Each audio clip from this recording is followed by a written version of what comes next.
Hi, my name is Marcus Strömberg, and I am really excited to be here today with Thoas Fioretos, professor at the Division of Clinical Genetics at Lund University, Sweden.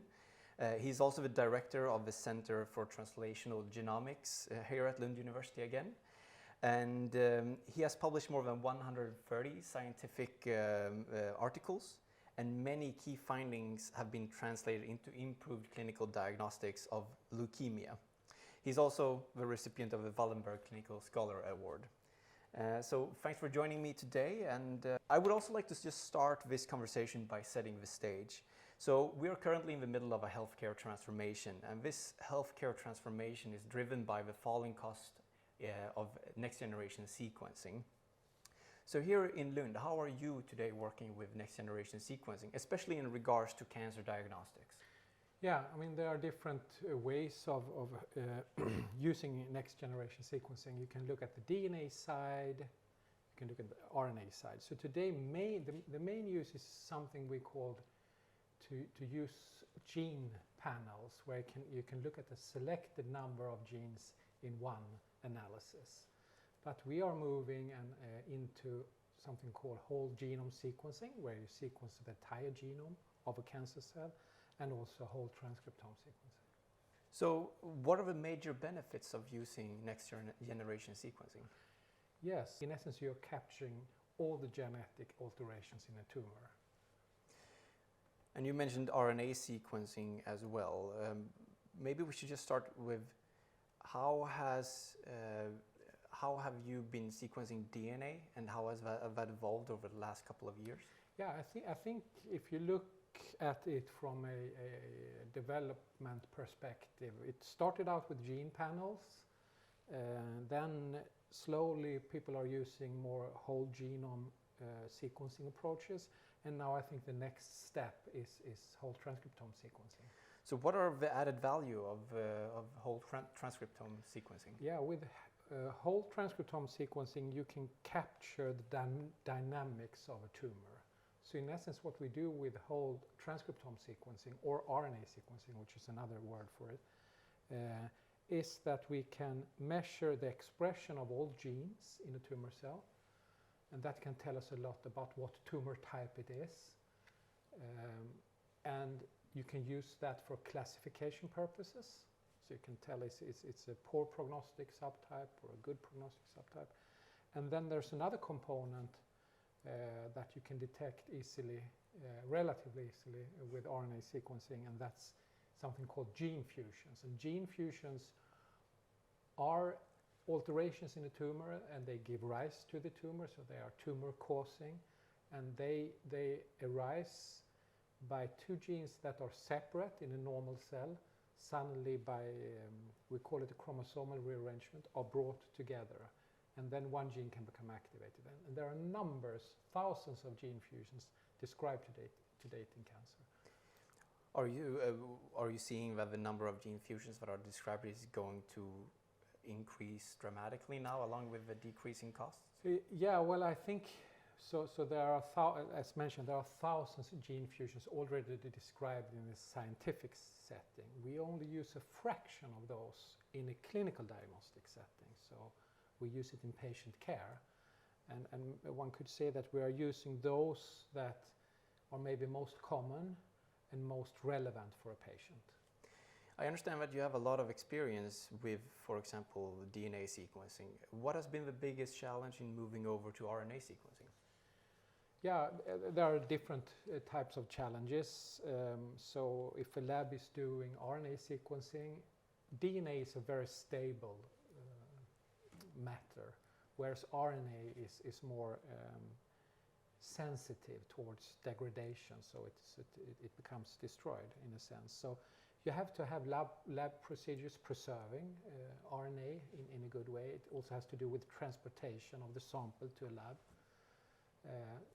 But once you extract RNA and you use standard operating procedures, it's not that difficult when it comes to the process from RNA extraction to something we call library preparation, when you are preparing the sample to go on a sequencing instrument.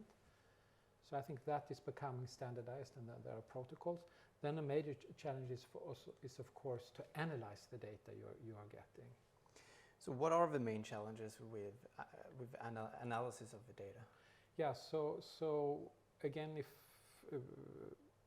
one could say that the two major parts, the information content when you do RNA sequencing is that you can detect what we discussed before, gene fusions, right? And they can be, there can be artifacts in the both in the preparation of the before the sequencing or during sequencing or during the bioinformatics process. So you have to get rid of background noise, and then you also want to see the gene fusion in a context of what is known from before. What type of gene fusions are they included in guidelines? Is there a treatment for this gene fusion for a specific patient? In regards to software, are you using in-house solutions today, or are you looking at commercial solutions? Yeah, I would say that most laboratories today are using in-house developed or nationally developed or open source bioinformatics pipelines. There are more commercial solutions on the DNA side today than there are on the RNA side. What do you see as the biggest benefits coming with the new IVDR? Well, I think it's important that if we do diagnostics, of course, it's important that regardless of where you are as a patient, for example, that the test is really giving you the correct results. So by standardizing and enforcing quality controls all the way from when a sample is sent to a lab until you answer the test, that's extremely important. And that's, one could say that's already in place in many labs, so quality accreditation is available in labs, but typically it does not entail all the different products used, including bioinformatics solutions. Are you seeing that with the new IVDR that you will look more towards commercial solutions in the future than actually doing it in-house, or how do you see that? I think, we don't see how it will become in practice, but following the guidelines, definitely it will put an enormous challenge on healthcare, etc., to have all these quality control systems in hand. So yes, definitely. So then, looking into the future, so we know that the new IVDR regulations will come into power now in, what is it, 2022? Yeah. 22. And but how do you see that routine cancer diagnostics will develop in the future? What are you seeing as the most important layer to add to cancer diagnostics? Yeah, well, so a lot of assays today, the main assays are on the DNA side today, right? You have a mutation, you can detect it at the DNA level, but a mutation on the DNA level is not always the same in a cell. It affects the cell. So RNA sequencing is able to capture the dynamics of all genes being expressed. And one major component of that is that you can use this, you could call it a fingerprint. You can use that to classify a tumor type.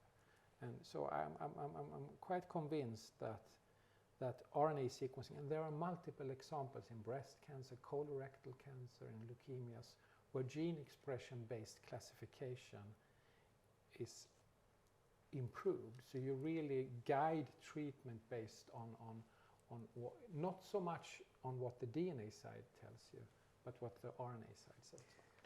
Looking at, once again, next generation sequencing in the diagnostic setting, where do you think labs today are lagging behind and needs to do better?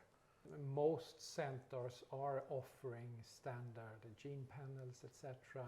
I think what will become the next step is really to take full advantage of the RNA sequencing side.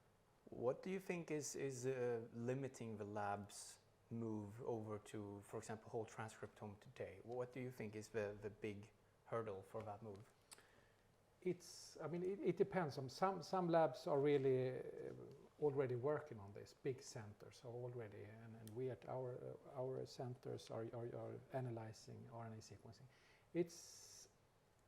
So from a laboratory perspective, it's not a major challenge. You have the bioinformatics part, of course. I mean, if you really want to use the full information content in RNA sequencing, you could, based on the gene expression signatures, you can predict what tumor type you have. Then you come into mathematics, if you would like to say, or algorithms like machine learning, etc., where you can see a trend now that people are using artificial intelligence. What do you think will be the biggest impact in the future of healthcare in regards to next generation sequencing? So the impact for healthcare. Yeah, the impact for healthcare in using a lot of this, what we are reading and hearing is about precision medicine, of course, or precision diagnostics. And today precision medicine is to a very large extent driven by these techniques we are discussing, next generation sequencing, DNA, RNA, on the RNA side.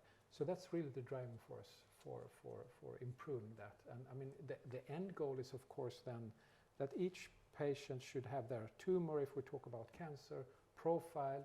We should be able to say that this is the treatment you should have, either in terms of a transplantation or surgery, but also tailored drugs. So there are many examples today where if you find a genetic alterations, you can prescribe a specific medicine and you can really improve the survival. How is Sweden working today to embrace this future of next generation sequencing? Yeah, I mean, there's a big national initiative called Genomics Medicine Sweden, which is one could say, a partnership more or less between all university hospitals, both on the academic side and on the regional side, healthcare, where Genomics Medicine Sweden is using genomics now in the first wave, so to say, to offer equal diagnostic procedures, standardized procedures all over Sweden. All right. Thanks for taking the time to have a conversation with me today. Thank you very much.